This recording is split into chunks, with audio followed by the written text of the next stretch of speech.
धन धन सतगुरु तेरे आसरा, हाजिर नाजिर धर्म तेरे आसरा, हर जगह समृद्ध साई तेरे आसरा। गांव जगमालवाड़ी प्रेमी संत सिंह का परिवार रहता है। एक बार डेरा जगमालवाड़ी में फसल बुआई करने के लिए ऊंट की जरूरत थी। सेवादार बाबूराम ने गांव जगमालवाड़ी में जाकर कई प्रेमियों के घर जाकर ऊंट के बारे में पूछा तो किसी भी प्रेमी ने उसे डेरे में सेवा के लिए ऊंट नहीं दिया। अंत में बाबूराम प्रेमी संत सिंह के घर गया और प्रेमी संत सिंह से कहने लगा कि मैं तेरे पास डेरे के लिए कुछ मांगने आया हूँ। यदि तू जवाब नहीं दे तो बताऊं। तो प्रेमी बाबूराम को बोला, डेरे की जमीन में बुआ करने है तो तेरा ऊंट चाहिए। प्रेमी संत सिंह कहने लगा कि यदि डेरे के लिए भी काम में ऊंट की जरूरत हो तो तू यहाँ आकर ऊंट ले जा कर। इसके बाद प्रेमी संत सिंह सेवादार बाबूराम के साथ ऊंट को लेकर आ गए और डेरे में बुआई का काम करने लगे। जब दोपहर हो गई और बाबूराम ने प्रेमी संत सिंह से कहा कि आज दोपहर में तू यहीं डेरे में आराम कर ले।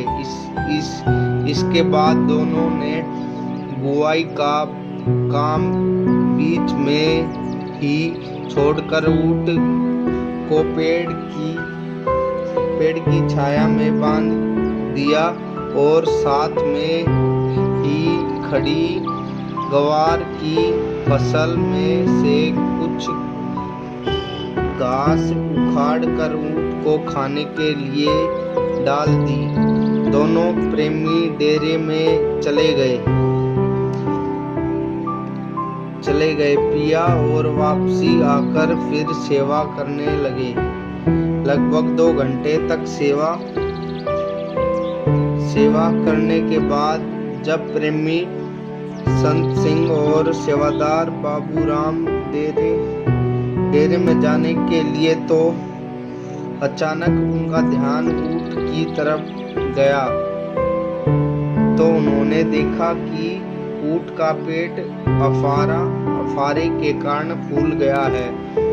प्रेमी संत सिंह ने पहले कभी यह सुना था कि यदि पशु को अफारा हो तो उसे तेल सूंघा देना चाहिए और यदि इससे भी ठीक ना हो तो सूए को पेट में मार कर सुराख करके पेट से हवा निकाल देनी चाहिए।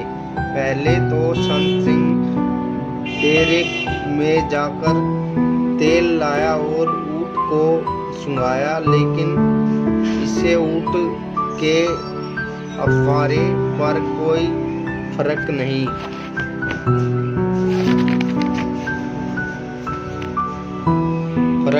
पड़ा। फिर वह डेरे में गया। मिस्त्री वाला बहमा सुआ लेकर आया तो हल्का सा जोर लगाकर ऊंट के पेट में मारा। इससे पेट पर घोड़े सी चोट तो लगी तो सुआ पेट में नहीं घुसा। फिर प्रेमी संत सिंह ने जोर से सुए ऊंट के पेट पर मारा तो सुआ ऊंट के पेट में घुस गया और वहां एक सुराख बन गया था।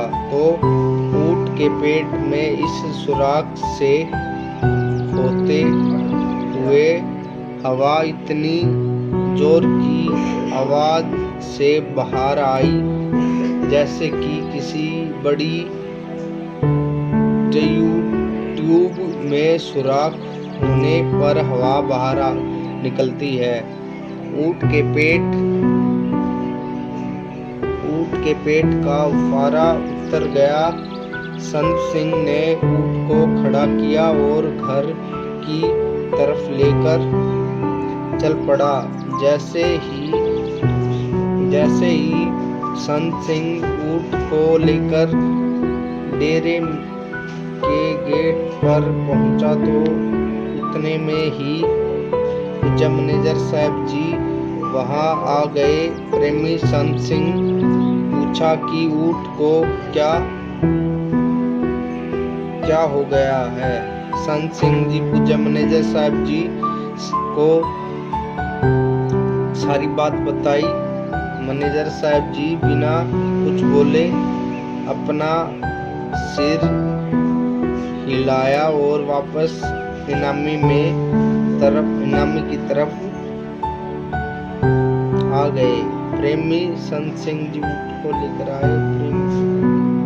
आगे बीमार रहने लगा और 13-14 दिन के बाद ऊंट चोला छोड़ गया। ऊंट के चोला छोड़ने के बाद प्रेमी संत सिंह डेरे में गया और पूज्य मैनेजर साहब जी से मिला। तो पूज्य मैनेजर साहब जी ने ऊंट के बारे में पूछा तो प्रेमी संत सिंह बोला, जी ऊंट तो चोला छोड़ गया। फिर पूज्य मैनेजर साहब जी ने पूछा कि जब ऊंट ने चोला छोड़ दिया, ऊंट का मुंह